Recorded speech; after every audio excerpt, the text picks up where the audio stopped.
Hi everyone and welcome to Alex Meetup on how to engage a dev team, a disruptive approach to leadership. I'm Anna, I'm part of the Landing.Jobs team and I'll be your host for today. As we are waiting for the ones that are going to join us, I hope you are well seated and ready for the next hour. To get us started, I would like to do a little introduction to OLX Group, although I believe that all of you know about them already. But for those of you who don't know them yet, OLX is the world's fastest growing network of trading platforms, and they have the responsibility to help the world move forward. With more than 20 well-loved local brands, including Stand Virtual, OLX.pt, and Ima Virtual, their solutions are built to be safe, smart, convenient for users. Today, we have here Luís Póvoa, Head of Engineering at OLX Group, and Ben Brown, our special guest, CTO at Onto, who will entertain us with a great debate on leadership and how to engage a dev team. Luís is a relentless problem solver, applying analytical, data-driven decisions and technical solutions to create groundbreaking products, achieving great staff productivity, growth, and performance by mentoring, promoting, and leading by example. As for Ben, he's a hardworking, highly motivated, quick learner, and always looking for where he can make an impact.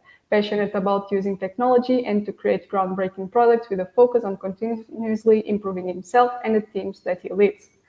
For the ones that are joining us, welcome again. I'm Anna, I'm part of the Landing.Jobs team, and I will be your host for today. We are here with Luís Póvoa from Alex Group and Ben Brown from Honto. We'll share the learnings of development of leadership and talk about their own paths and experience. If you have any questions throughout the session, please feel free to do so in the X question button you find on the bottom right of the broadcast, and we'll answer them during the presentation. Also, during the presentation, feel free to leave some comments on the chat, and we will also keep an eye on them. Luís and Ben, thank you so much for being here with us today. The stage is now yours. Thanks, Hannah, and thanks for having us. Yeah, thank you. Thank you for the invitation. Do you want to start, Ben, or should I? You go for it, Luís. All right, cool. So, as Anna was saying, I'm Luís. Quick presentation, probably a bit more detail in OLX. So we are present in 30 different countries. We have multiple brands, and obviously that implies a lot of challenges for the company and everyone working with us. We are located in Portugal. We have a team that works remotely. We have teams working, eventually working back in the office one day. And we have like an engineering team around like 80 to 100 people now. So it's starting to get quite big, and obviously the challenges are very interesting. As for myself, so I've worked before in UK. I just moved back to Portugal. So although today the weather is kind of sympathetic with Ben, so it's a bit grey and cloudy. But yeah, so I've been working in UK in different companies, one on Booking.com group, rental cars, Sainsbury's, Argos, which is kind of a retail group, and finally the last company I worked for, where I met Ben. And thank you, Ben, for joining us today and for accepting the invitation, which was Intuit.com, a fintech company, American fintech company with presence in UK. Ben? Perfect. Thanks, Luís. Yeah, so as Anna said, I'm the CTO here at Onto. I actually joined the company back in March this year, as we just went through a Series B funding round, a rather large $175 million round to kind of help us to scale the company in the UK. We're a UK-based electric vehicle subscription company. So basically, we allow people to subscribe to a car on a month-by-month basis. We're an all-inclusive service where everything's included, from the insurance and servicing and maintenance of the car, but we also include electric charging as well as part of the subscription. We're very much a scale-up in the UK, and I do hope at some point in the future we'll be able to get the brand across the rest of Europe. My background in general is growing and scaling engineering teams. This is kind of team number 4 for me at Onto. So Luís said we kind of met each other in our time at Intuit, which was my past role as well. And hopefully we've got a few things we can share with you all today. Perfect. Thank you, Luís and Ben. Since you already gave a brief introduction about yourselves, maybe you could start on the leadership part. So I wanted to ask you if you could tell a bit more about your own paths and how did you become leaders? Sure. So I can start with that. I became a leader back again. My first experience in UK, it was rental cars, Booking.com group, and there was a running joke which I already kind of spoke about it with Ben and Anna, where our director was usually saying, you can become a leader, you become like a manager, and you just need to approve time off. It's fine. It's going to be easy. And obviously, it was slightly different from reality. And quickly you start realizing that that's not true. So I think back in that time was basically very, terrifying and exciting at the same time. So you start, obviously, the imposter syndrome popping in, and you start thinking about, I've never done this, I've never done that. So you start learning a lot of different things. But mainly I've started with the technical leadership. So you start working with your team, really kind of collecting ideas, building them together, and trying to kind of gather a multiple point from them, and then build the path to go. So you kind of get everything from the team together, and then you kind of build that way forward. I was a senior engineer first, and then I moved to this technical leadership, and started with one team with probably like 2 developers, and then start growing the team, doing more and more interviews, growing that team to, I think by the end we're like 6, 7 engineers. And I think it was during the interview processes that I started to get interested by checking the behaviors and the skills and the gaps. And I was wondering, if in 1 hour or 2 hours of interview, you just collect so much information, and you start kind of realizing how that developer or engineer can cope and can work with you. It's really interesting how you can kind of help them and give them feedback after that. So I kind of changed that to the day-to-day work and start applying that. So, how can I help someone? What are your gaps? How can I get you some training? How can I get you to grow? Finding out what you want to do, because it's basically everything condensed in 1 hour. So that was quite interesting. And then I started kind of working with my team about that, and really trying to kind of make them grow.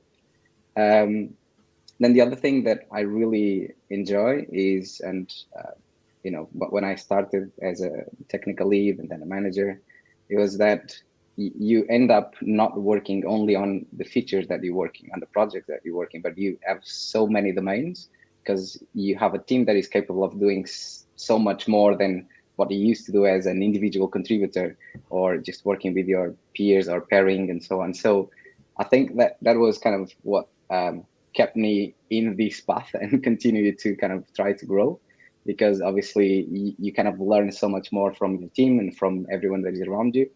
And basically you try to kind of build up the team and fill the gaps that you find, right? So if you have a team that, need a bit more knowledge in front end, so you get some training, or you hire someone, or you get someone more senior.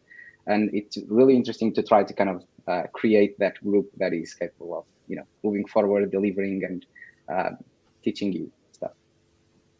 Cool. Thanks for sharing, Lewis. Yeah, and I definitely recognize a number of those things that you shared there. So yeah, my background started out, I guess I was a Java engineer when I initially started in the tech world. And after joining a company and after a little while, I probably got into leadership more through, I guess, a deliberate accident in many ways. At the time, I had my manager actually emigrated to Australia.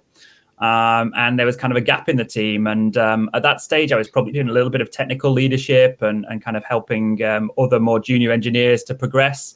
But I wasn't really in that kind of more people leadership situation. When that person emigrated, my kind of then new boss, a guy called Des Matthewman, who's somebody who's been a lifelong coach and mentor for me, said to me, "Hey Ben, this seems like your natural path going forward. This seems what you're probably going to be doing in a few years' time. Why don't you take up that development management role, and why don't you kind of step in there and kind of lead the team?" I think it's fair to say at first it was certainly a challenge.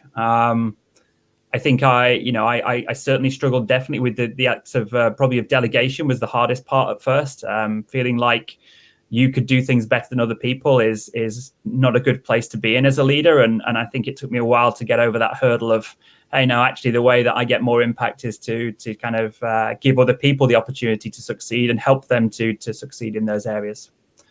I think when over the years, what's kept me in kind of leadership is really, I guess at heart, I'm a problem solver. I love solving problems. And I think technical problems are one thing, but I'd probably argue there's nothing harder than people problems to solve. And it's always been a challenge. Every day, people are really different. Everybody's got a different personality type. Everybody interacting with each other is really different. And the kind of challenges that throws up and the problems that solves up throws up to solve have just kept me really interested in that. And I've kind of loved developing from there and kind of helping teams to be successful.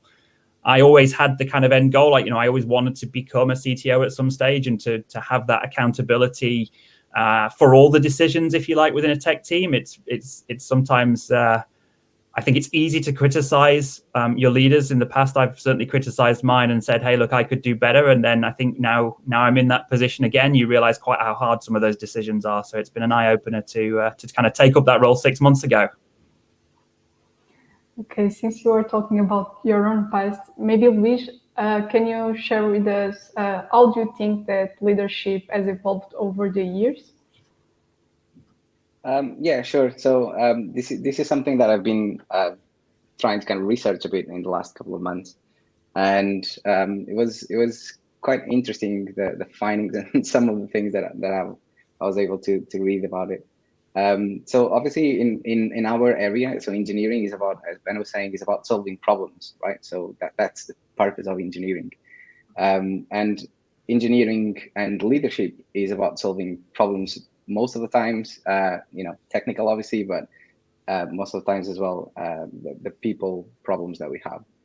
And when I started reading about it, like where did this all started? And it goes back to when there was the owners of mines and the managers and all that, where they were trying to organize the workers and the managers in a certain way. And 100 years ago or more, it was obviously everything led by men, no diversity whatsoever. And all the theories were coming from them. So mechanical engineers or engineers or, just people that had money and companies and could pay people to work for them.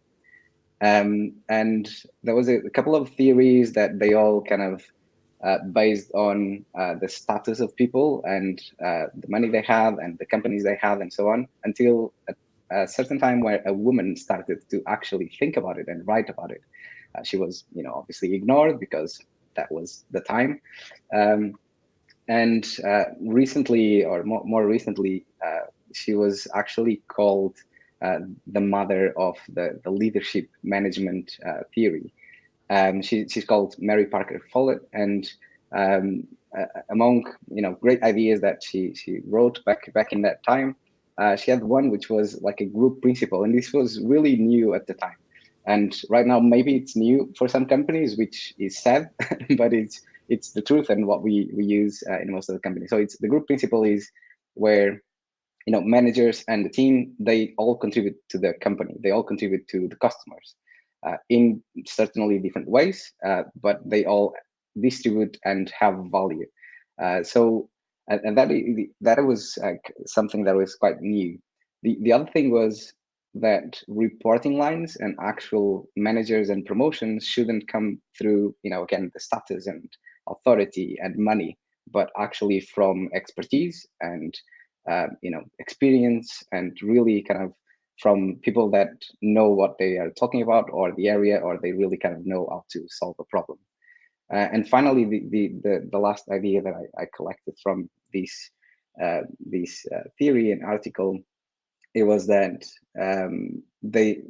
she was talking about like a group that is organized to try to discuss problems of the workers and the company, but without man. This kind of probably started the unions and started the organized unions, where they started to kind of discuss how to improve organizational style, and how can they improve the company, how can they improve benefits and all that. So I think this is very obvious for us today, but it's quite interesting that it started back in the day where, you know, workers were going to the mines. And I mean, it's still happening that probably some companies use that just authority and, you know, no empowerment, no facilitation whatsoever. It was just like command and control all the way.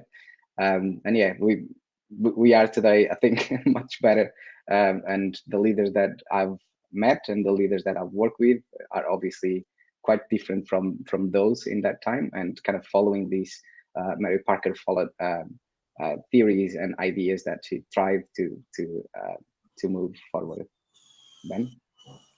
Yes, I think it's a really interesting one, isn't it? Because I think leadership and kind of, I guess, management in general really came out of that idea of the kind of manufacturing economy, where it was all about building things as quickly as possible. It was all about numbers. It was all about those kind of physical aspects to things. Now we're in the now we're in the knowledge economy, where it's far more about creativity and the ideas that we bring to things.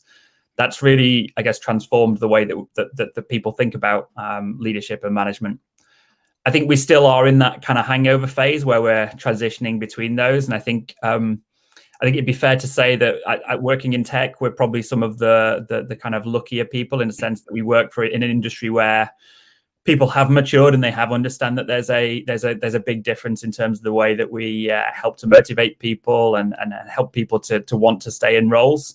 I'm sure that things like the fact that the kind of tech market is so hot from a jobs perspective has kind of I guess transitioned that and made that go even quicker, because people can quite easily go to other roles if their current company doesn't provide a good working environment. And I think there are a lot of people out there in roles still where I guess management is seen as something to be scared of and something that you need to protect yourself from. And I think that's I think it's a difficult place to be, and I'm sad that that's the case in certain places. But I do hope that the rest of companies will go through that transition to where most of the larger tech companies are going now, which is to give people a great working environment and to really use management as a way to empower people to be better in themselves, rather than to kind of put them down and make them just do their job on a daily basis. Since you were mentioning managers, do you think that every manager needs to be a leader? And what are the difference between the levels of leadership in a company? Yeah, so I think definitely a good question. I think, management and leadership are two very different things. I mean, I would probably argue that everybody can be a leader regardless of title. You know, any individual contributor can be seen as a leader by other people. To a certain extent, leader is a brand that other people will put on you. They will see you as a leader, or they won't see you as a leader. And I think management is something that you're kind of given. You know, you're given a title. Hey, I'm an engineering manager, or I'm a head of engineering or something, and that's my title. But just because you've got that title doesn't mean that people will follow you. And that's, I think, certainly one of the things that I learned through the early few years of my career is, if people don't want to work for you, they won't work for you. And so you have to make those transition and that change to be a person that people want to work for. The point around different levels is an interesting one, because I think there's very different things that happen as you kind of move between different leadership levels. I think the first thing to say is it's hard to talk here about kind of job titles, because I think job titles are considered to be something that are quite different in different companies. Lewis's idea of an engineering manager in OLX might be very different to my idea of an engineering manager at Onto. And so it's sometimes job titles are not a great indicator as to exactly what the role is and exactly what somebody's expecting of you. And I think that is something that sometimes as human beings, we often get hung up on those job titles and won't accept a role because the title's not right. And I think that is something we should probably ask ourselves a question about. I think some general themes that I would say around the different levels. I mean, obviously the kind of first level of leadership that most people will move into is where they're purely a manager for a number of individual contributors. So there'll probably be I think, as Lewis said, you were two or three people in a team to start with. That would be a similar kind of early stage for people.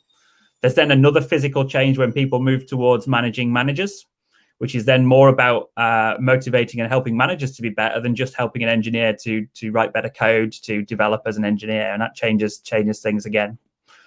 I think one of the pieces of advice I had early in my career that I've really valued and have to keep reminding myself about it, but I think it's really, really important. The more senior a leader you become, in general, the further in the future you need to be looking. because you need to be thinking about those strategic aspects that are going to make sure your team are ready for that future. So as an engineering manager, maybe you're looking at the next quarter or two. You're saying, hey, look, what are we going to build as a team? How are we going to make sure that we're ready for the next quarter? But you're probably not going to be looking 3-4 years into the future. As a CTO, my ideal place is I need to be looking at that kind of 3 to 5 years in the future to make sure that our team is ready for success on that level. And that's, I think, what changes as you perhaps get more senior and can often be forgotten by people. Yeah, definitely. So I can definitely review on that time scale for the different levels. And one thing I was thinking about, sometimes you just see a CV and you see the title and see, like, it's a VP of engineering for X company, and then you actually see the description, or during the interview, like, so tell me how your team is structured, and like, I'm managing 5 people and I have this team. Like, okay, so I guess it's a small company, which is fine, and I'm sure that they do probably more or different things from a manager with 5 people in a massive company. But in the end, you get the experience from that, and the different structure will kind of define what your role is, and the company will define the role.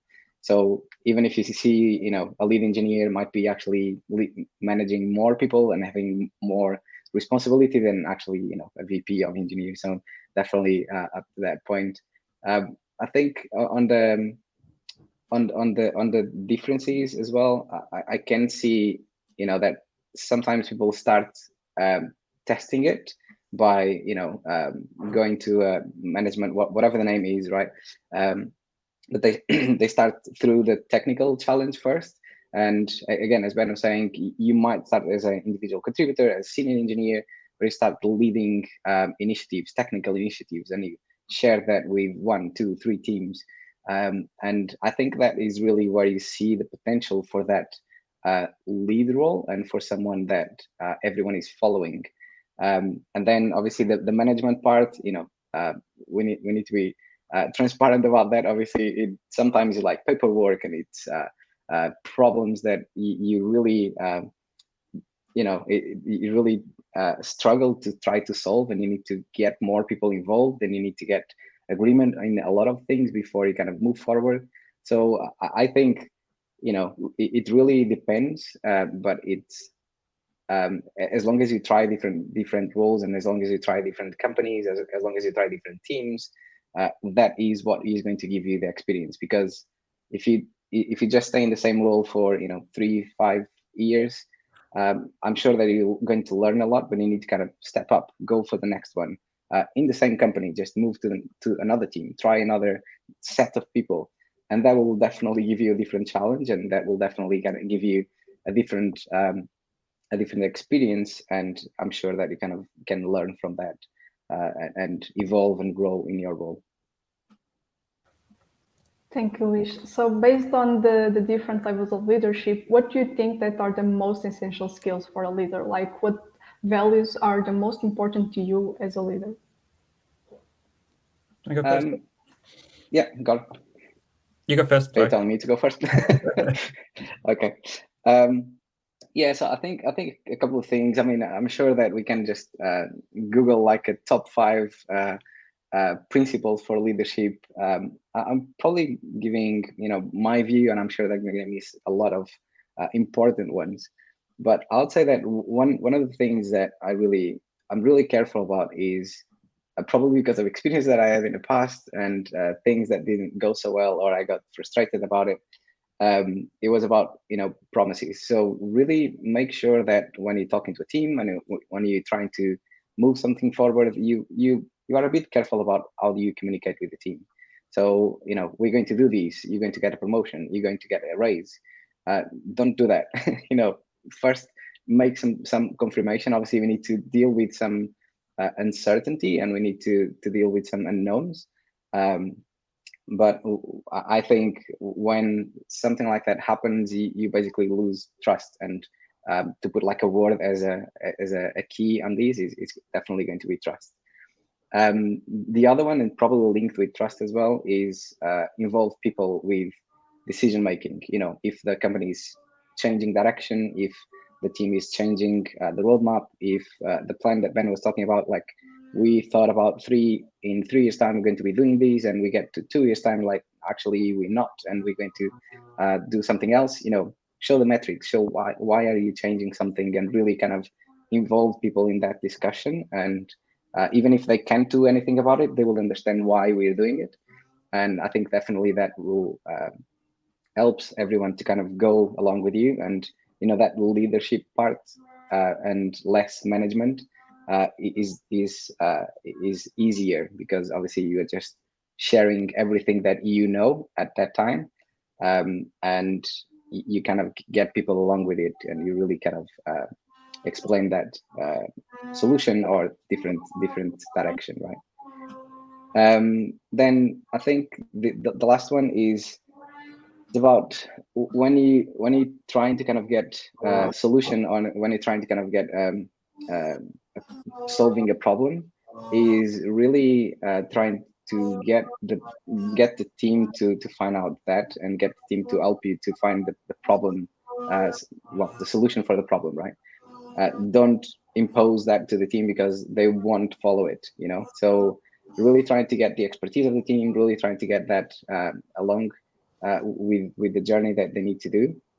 And I think that really helps the company and the team, because I guess sometimes you just provide that vision, and you provide that direction, and you also provide the solution, and that really doesn't help to get the best out of your team, because they will just be doers. They are not really helping on the solution and evolving the solution to kind of be the best of what the team can achieve. So I think that is definitely one thing that I kind of propose to anyone starting the position, or anyone already in the position with more or less experience, but these kind of 3 points will be like the main ones. Cool. Yeah, definitely a +1 from me on those. I think one big skill that I probably underestimated in my early days as a leader is the ability to listen, and not just the ability to listen on a I've heard the words that you're saying basis, but also to be able to empathetically listen and understand what somebody's saying behind those words. So I think early on in my career, as when I was making that transition from from IC to manager, I definitely had a lot of feedback around the fact that if we weren't, where's my career going to go in future, and what's going to help me to be better at my job, and that really wasn't my IQ, i.e. my intelligence, my ability to solve problems. It was really my EQ, my emotional intelligence. And so I think a lot of the work that I've tried to put in over the years has been around building that emotional intelligence to better understand people and better empathize, to help solve problems, to help set people up for the right thing in the future, to help them develop into what they need to develop into. But it was certainly an eye opener for me. I think another big area of feedback that I received in the early days was around. I have a very high set of standards, and I was always saying to teams, hey, we could do better. We could have done this. We could have made it better. We could have kind of gone even further than we did. And, somebody gave me some quite blunt feedback that if you continue doing that, people aren't going to want to work for you. And what they needed to hear was the thank you, and the fact that actually what they'd done was a really great job. You can always caveat that, and you can always add in the things where things do need to improve, but they've got to hear that actually they've done a great job, and they've done they've done something that's kind of been well received. Because if you just hear the negative side, then you're a pretty hard person to work for as a manager, and it's not going to be a particularly pleasant experience having you as that person. Yeah. Okay, thank you, Ben. Since you were talking about listening and being empathetic, with this new normal, we have more than ever people working at home. So how do you think that one can be a leader with this much less eye-to-eye contact, and how to engage with the team? Yeah, I mean, clearly it's different, and clearly it's something that we've all had to kind of adjust to. I think one of the things that I would say is where I've certainly made some transition is around being more deliberate about some of the things that I do. So whereas in the past in the office, you might have just been able to walk past the desks, you can kind of pick up perhaps how people are feeling, you can see whether there's any energy in their stand-ups, you can kind of pick up those things in an in-person environment. I've had to be a little bit more deliberate about some of those things with people. So making sure that I specifically turn up to certain meetings or specifically book certain things in play to make sure that we're having the conversations that we need to have, because clearly if I'm not having them with people and I'm not understanding, they're probably having it with each other, or something's kind of going on there. Even as a CTO, I try and make it I try and make time on a regular basis to attend some of the stand-ups to just see how the team are kind of feeling, to see what the general consensus is within the team. And then I ask people about things like their retros. Hey, how did your retro go? What kind of came up? How you kind of feeling? But being more deliberate about that is certainly the one big change that I've made. You can't just let that organically happen like it might have done in an office. And it's certainly it's certainly far harder to there's nothing to stop that person who's had a great conversation with you then hanging up the video call and then being like, oh no, it's so bad. You just wouldn't be able to tell. So you really do have to kind of check in a little bit more.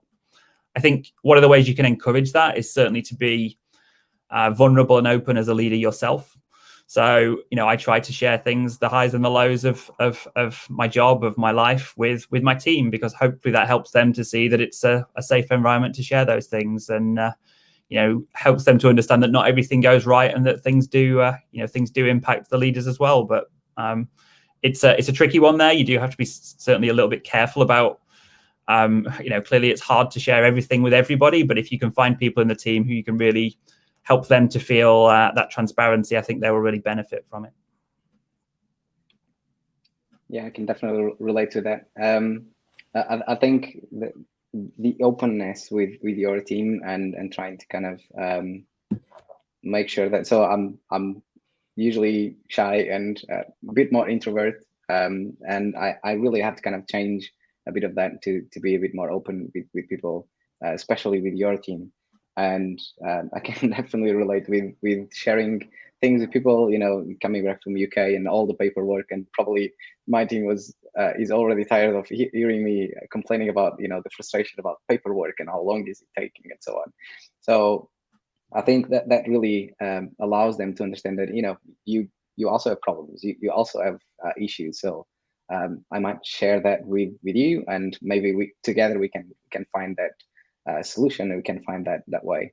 And I think, definitely being intentional about it. And again, you can go to Google and search for a couple of questions that you can do on one-to-ones or conversations, or really trying to pick up things.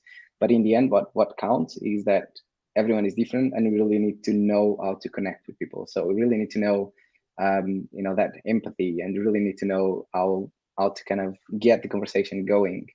And otherwise you'll just be, two blokes in front of a screen, 2D, and nothing is happening apart from just casual conversation. So you really need to kind of dig a bit deeper sometimes into the problems and find out more about it, and be intentional about it. Otherwise you won't get any detail. You won't be able to help, and then when you notice, it's already too late, because someone is not happy for 6 months and you were not able to kind of check that. And it might be a lot of things, and you need to really make sure that you get that interaction going, and you really need to make sure that you get the questions and the conversation going with them.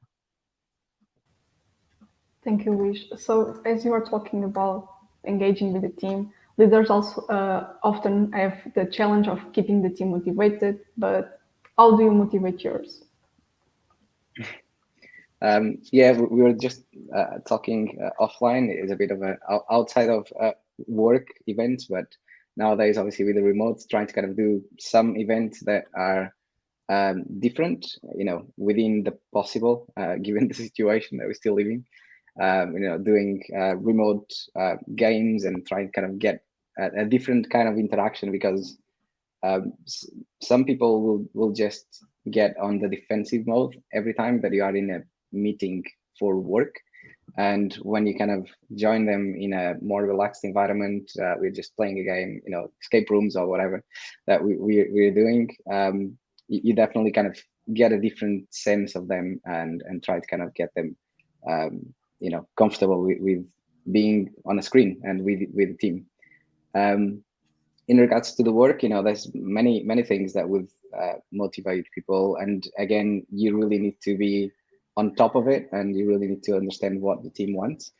And it might be a different thing. It might be a different challenge. It might be money. It might be the title. It might be that they want to lead an initiative. It might be that they want to be in a different team. It might be that they want a different manager. So you really need to kind of find out what is the trigger, and really need to find what would make them want to continue to grow, to continue to work with you.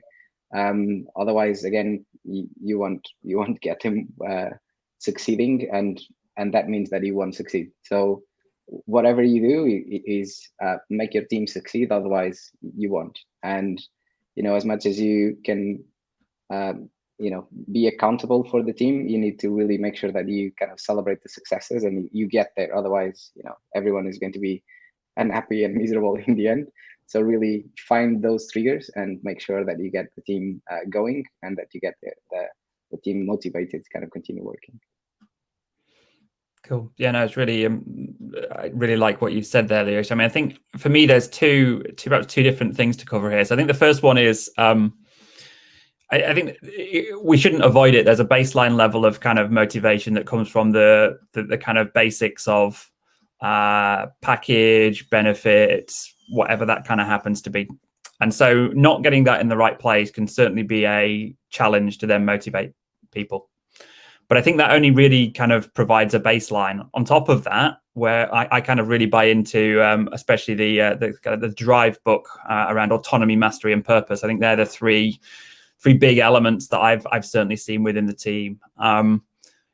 People need to understand, need to have that autonomy. I think, Lewis has talked a lot about that in terms of like style. So definitely need to be giving people that autonomy to come up with their solutions and set them the vision and the kind of perhaps end goals, but don't tell them how to get there. Most of the people that we will manage as engineering leaders are craftspeople. They're engineers, and therefore mastery of that career path is something that is very important to them, and they want to be better engineers. So allow them those opportunities to do those things. Certainly in previous roles, I've had things like Tech 10% or Tech 20%, where people can kind of do some time to help themselves be better, to come up with new ideas, to work on things they perhaps might not have been able to do in their current job. And that's really helped and acted as a motivator for people to say, hey, look, I'm getting more out of this. I'm developing more than just my kind of day job, if you like. And then on the purpose front, I think, I'm very lucky to work for an organization where we're putting electric vehicles on the road, which is hopefully removing petrol vehicles from the road and hoping to make things better for the world. And, every company has a purpose. Do your employees really understand what that is helping to do for the world? Because if it isn't helping to do much, then it's going to be really hard to motivate people. It is going to be hard for them to see. Most people want to have an impact with the work that they do. They want to see that has some positive impact on society. And that's something you've got to get good at describing as a leader, because if people can't see that themselves, you have to help them to be able to kind of come to that conclusion. Thank you, Ben. Thank you, Luis. Since you were talking about how to motivate people, I'm sure that there are some challenges when leading the teams. Can you tell us like the most biggest challenges that you encountered leading the teams? How did you overcome these challenges? Can you give you an overview? Yeah, I'm trying to think of it. It's difficult. Yeah, there's definitely a lot of challenges in any team, really, any company. Yesterday, I was having a meeting with the EMs that I work with, and we were saying, we have this problem, we have this to fix, we have this, with that, and I mean, we wouldn't have a job if if that didn't exist. So really, I think that is the main purpose of having someone as a leader, as a manager, as a head of, as CTO, is to try to solve that problem, to try to really look forward and see that problem coming before everyone else. So yeah, I think that is really something that we need to kind of reflect on and try to make sure that we are on top of that game. and make sure that we kind of support the team. Yeah, I think it's an interesting one, because I think when I look at leadership in general, it tends to be a pretty variety of a job. It's not a job that's going to, any 2 days are going to be the same, and I think that's something I enjoy about it. But I think it can be, it certainly can be one of those challenges for people who jump into it. I think a lot of engineers, we grow up learning to solve problems by pattern matching, by saying, hey, look, here's a problem I've seen before, and here's how I tackled it before, and therefore here's how I can kind of tackle it again. It is a little bit difficult to do pattern matching with kind of people challenges, because there very rarely are those things that happen on a regular basis. I'm still on a probably weekly or monthly basis surprised by things that happen with teams or in organizations, and that's after being a leader for 10 years. So I don't think that will ever change. I do think that will be something that is consistent. And I think we had a question from, who was it? From Wow, about as a leader, and I speak for myself, I feel that I'm more I learn, the less I know. I definitely say that is is one of the pieces there. As you uncover more stones, as you learn more about people, you do realize quite how complicated it is. For me, that's actually a big motivator, because it means that no week is boring, and that there's always things to do. I think it does mean on the challenging side that sometimes these things can, they can impact on you. So you're ultimately looking after people, and people have lives, and if you are empathetic, then some of the things that are happening with people can have a negative impact on you. And yes, your job is to be a manager, but you've also got to look after yourself. And if you're having performance problems with somebody, or if somebody is struggling in life in general in your team, that that can have a negative impact on you, and it can kind of rub off. So it is one of those situations where I think it's important that as leaders we have other people we can kind of bounce things off sometimes, or we can kind of talk to about challenges that we're having, because otherwise I think it can it can be bad for your own personal mental health, that you've got to kind of hold in these problems that other people have got there, and aren't able to share them with anyone. I've even in the last couple of months, I've still had even more interesting problems that have occurred. I had somebody join the organization and leave within 3 days because the role wasn't right for them. It's the first time I've ever got into a situation like that before, but it is, and that has a big personal impact on you yourself, because you've spent months bringing that person in, waiting for them to join. And there is a big negative connotation with, oh, now we've got to go back to stage one and do that again. But ultimately, you have to find a way through that. Yeah, thank you, Ben. I'm just going to.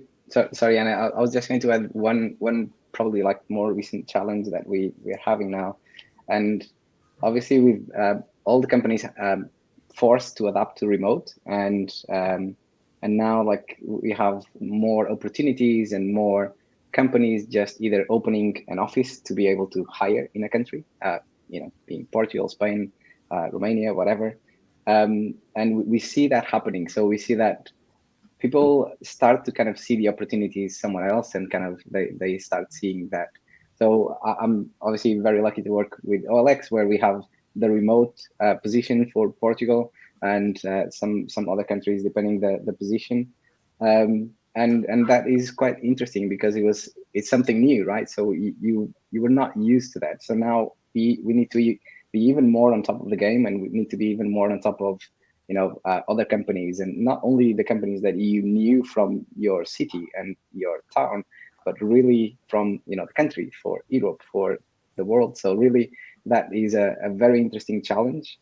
Not only talking about either again package salary and so on, but really the challenge is that because before you were whatever retail in a town or in a city where you only have those companies. So you knew that if I want to move jobs to another area, I need to move city or country. And now that's not necessarily true. So you really need to kind of keep it engaging and challenging for everyone that is working with you. Thank you, Luis. Following up on João's question, we have a poll here, and we asked, what kind of leader are you? And the most voted one is individual contributor. So What is your best advice for the individual contributors out here that want to grow and become leaders? Yeah, good question. So I think the first things first. One bit of advice that I give to anybody, and I think this is regardless of being a manager or an individual contributor. If you don't vocalize something with your manager, they're not a mind reader. And therefore, if you don't have that conversation about, hey, look, I've been thinking about this thing and I'd like to try, and it might be, it might be a difficult conversation. It might not be a conversation that you particularly look forward to. But if you don't have that conversation, it's going to be unlikely that your manager is going to read your mind and say, I really think that this person should become a manager next week. So first things first, I think you got to talk about this, and you got to kind of make your desires known to people so that they can hopefully help to kind of do something about that. So that's definitely one big bit of advice I would say to people. Do not be the person who doesn't talk about things. Otherwise, you will wonder why you're constantly frustrated that the things you want aren't happening. So find a way to do that with your manager. I think, how can we see that? We talked about it a bit, but I'd say that if you are an individual contributor and you have a technical role, what I would say is that the way for us to see it without us telling us, it would be, because we see you mentoring and coaching and helping the team and really kind of passing the message to solve the vision of the company. So that translation from, product or the vision or marketing to tech is something that I would expect to see in an individual contributor, and to help the team understand that, where more junior members would probably struggle to understand, how can I get $100 million or euros or whatever to the company by doing something that I don't know what it is. So that connection between the business goals, between the vision of the company and the technical challenges that we need to solve is something that I would expect that individual contributor leader to really solve and to really help the team going forward, and implement to get the what the company is expecting by the end of the quarter, the year, and everything. So, yeah, I mean, ultimately, the best way you can trial leadership is to find a way to do it where the consequences of failure are really low. So we do this in our daily lives as engineers. Why do we do green blue deployments? Why do we do feature flagging? Because we're reducing the risk of something big happening. So I'd say find a way with your manager where you can do that, where it's actually quite a safe place to experiment, where it's a safe place to kind of have a go. And then what's the worst that can happen if that kind of fails? Hopefully it's pretty minor. So give that a go and really try something, because that's I do believe in this idea of essentially treating your job like a product, and experiment is a great way to kind of do that. I say we're all pretty au fait and understand that from a product, from building our digital products perspective, but we don't necessarily think about it like that with our careers. And I think there's always an opportunity there. So if you go to your manager and you say, hey, look, I'd love to be a leader, put me in charge of this whole team, that's quite a risky thing for your manager to do on day one if that's the first time you've ever had that conversation. So think about what could I do that would be a really small step that would help me to experience this? Is there a graduate you're bringing on for the summer that you might be able to kind of mentor for a little bit? Is there an intern or somebody coming in that you could mentor for a while? They're the sorts of things that give you that opportunity to try it, learn a little bit, and then to understand whether you've got the bug, because then at that point, at least you'll know whether you enjoyed it or whether you didn't enjoy it. Thank you for your insights. We have a couple of questions here. So Mel asked, Scrum talks about stances, and I particularly like Scrum Clown. What's your favorite stance? Cool. Well, thanks, Mel. That was a very interesting question. I'd not actually come across the Scrum stances before you mentioned that one, but I did a quick Google. And I would say, if anything, I'd say coach for me, because I enjoy helping other people to get better, and I think coaching is therefore a key part of the job that I like to do. So that's probably my favorite of the 8. I don't know if I bought you enough time there to have a look yourself, Lewis. Yeah, I mean, I looked at it, and thankfully Mel posted the question way before the session started. And I was kind of going back to when I was doing like a Scrum Master training and all that, and probably that came up in the conversation, but I really didn't remember it now. So I think, yeah, one that I'm probably looking at is one that we call courage, and the reason why is, and I found a podcast the other day, which the name was quite interesting, which was Start Now, Cry Later, something like that, which is, quite an interesting way of putting it. So really that experimentation, that experimentation path is something that we really need to embrace and to try. And I think is one that we need to kind of just be courage, try it. And if it goes wrong, you can always, the one that joined Ben and left 3 days after that, it just didn't work. So I'm sure that there's a brilliant path for him because he knows what he wants. And I think that's very important for him, to the career path that he wants. This is not for me, so I'm going to move it to the next one. So look at what you want to do, look at what you want to be, and I'm sure that you'll succeed. Thank you. So we have another question here from João Penas. In relation to remote work, do you think it's an opportunity or a problem? For example, in Portugal, it's very difficult for companies to keep workers because of the salaries participated in other countries are often 2 times higher for the same position. Yeah, I think you've summed up there some of the dichotomy of the problems that occur. I mean, it's, I think it was always tough keeping people in companies, and now we've removed those geographical boundaries to a certain extent. That has made it extra tough.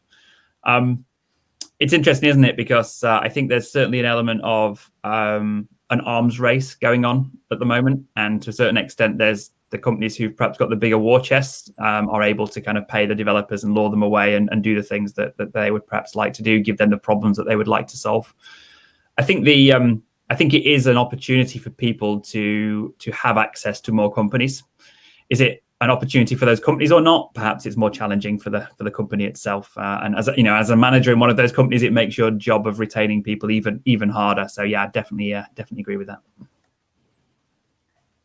Yeah, I agree. I think, it's an opportunity for companies to improve because what we talked about in terms of incentives and motivation, why people stay in a job, some things can't be just, that market.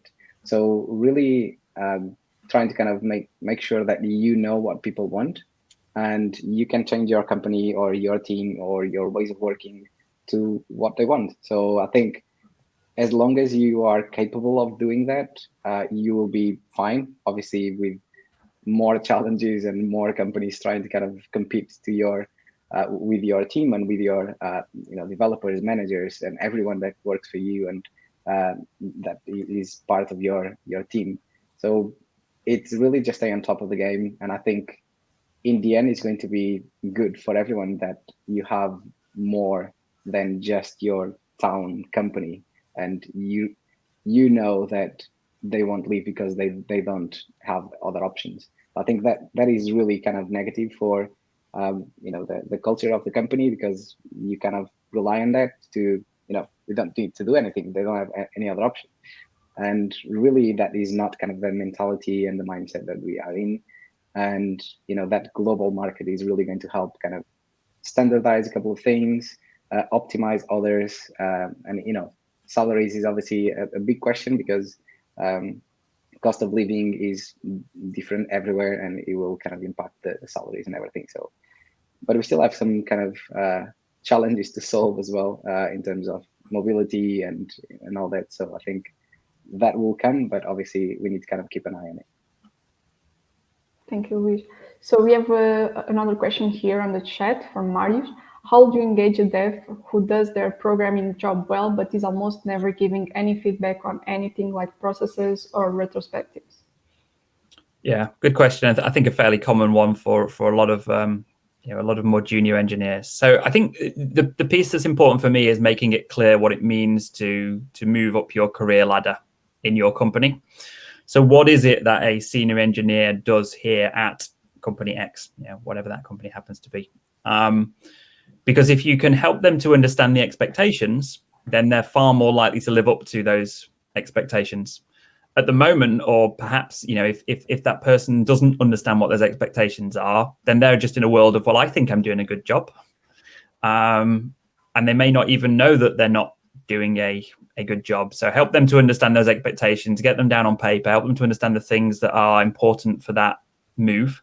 And again, that needs to be more on the outcome basis rather than the output basis, if you like. So it's, perhaps one of them is, hey, you need to be looking at how we can improve the way we work as a team, and improving the way we work as a team. Not, I don't know, you need to do 3 brown bag sessions at lunchtime where you tell us about different aspects of the product.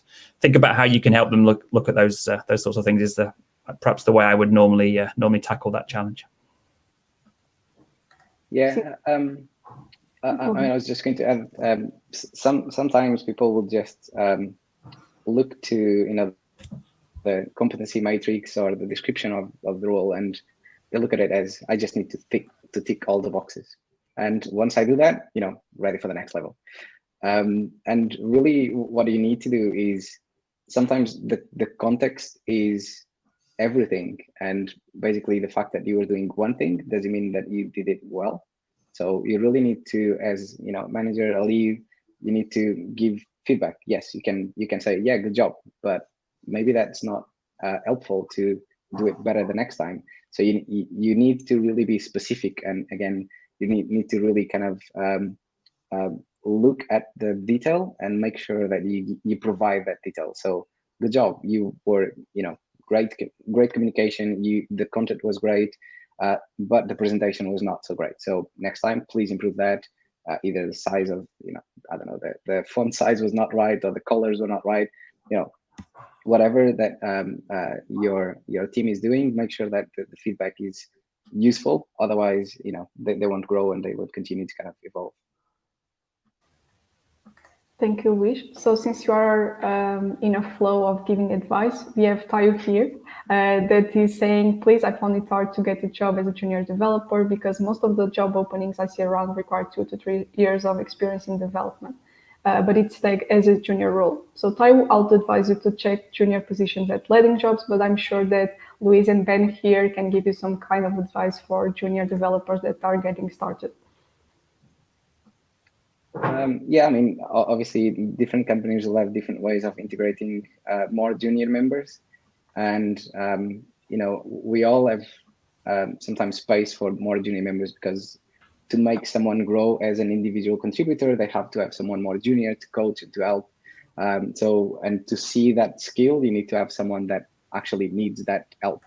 So, I mean, there's internship and trainee programs. There's like more junior positions.